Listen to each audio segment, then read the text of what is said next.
Donald Trump's White House is absolutely brimming with stupidity.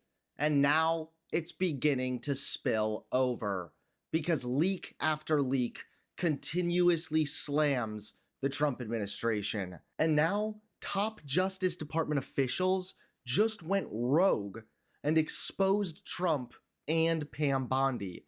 But there's a dark twist. We all know the Trump administration is woefully incompetent, and it's demonstrated by how frequently they have leaks. I mean, even a GOP representative let this fact slip on live TV. Well, it's unfortunate that intelligence gets leaked so quickly in this administration. Intelligence gets leaked so quickly. Yeah, that's got to be frustrating.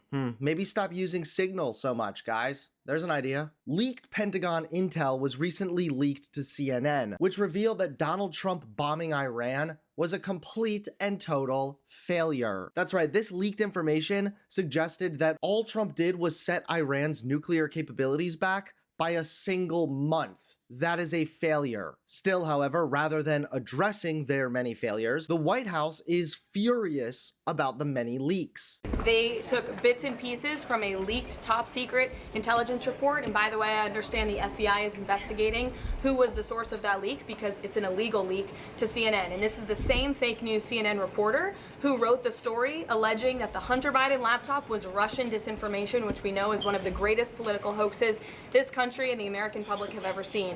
And that CNN story does not change the facts. There was a total and complete obliteration of Iran's nuclear facilities, and because of the president's strike, because of the precision of our United States military and this perfectly executed mission, Iran no longer has the capability to produce a nuclear weapon as imminently as they did prior to the strike. The American people and the world should be grateful for that, and it's disgusting that CNN and the New York Times are disparaging not just the president, but our brave men and women who helped conduct this highly successful operation. And what kind of consequence could the leaker face?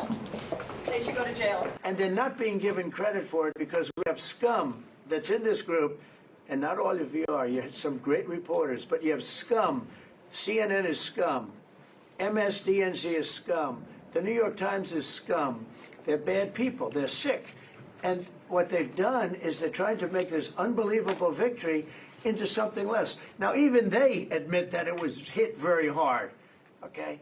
But it wasn't hit hard. It was hit brutally. And then they get demeaned by these idiots at CNN who can't get ratings. The place is dying. Nobody wants to even waste their time going on their shows.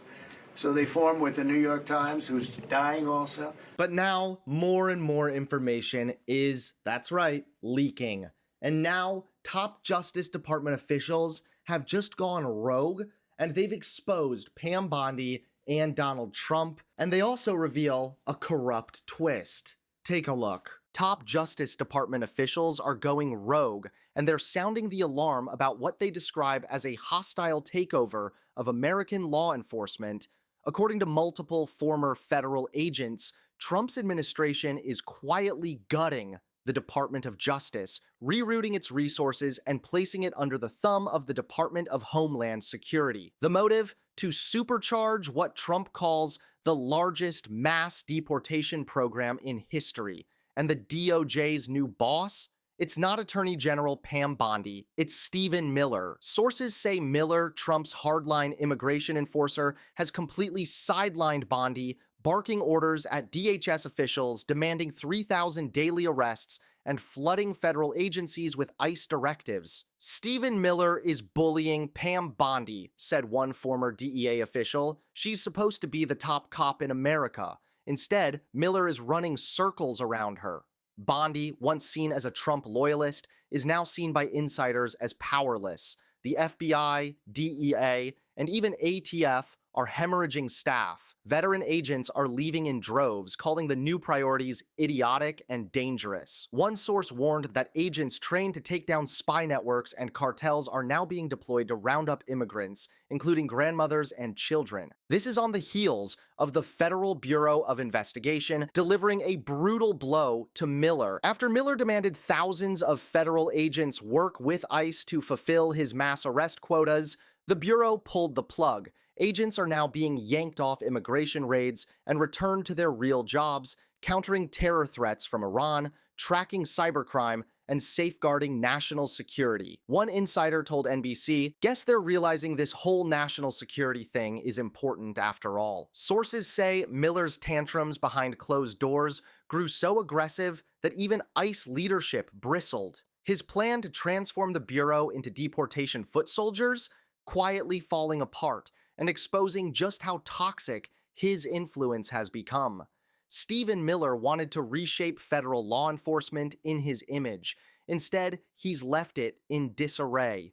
And now even Trump's most loyal enforcers are questioning who's really in charge. At the end of the day, is there anything in the government that Voldemort doesn't have his grimy little paws all over? Why is this bald freak who makes George Costanza look like a stud being given so much power and responsibility in the White House? It's pathetic, it's embarrassing, and nobody voted for Stephen Miller. In fact, very few people voted for this version of Trump.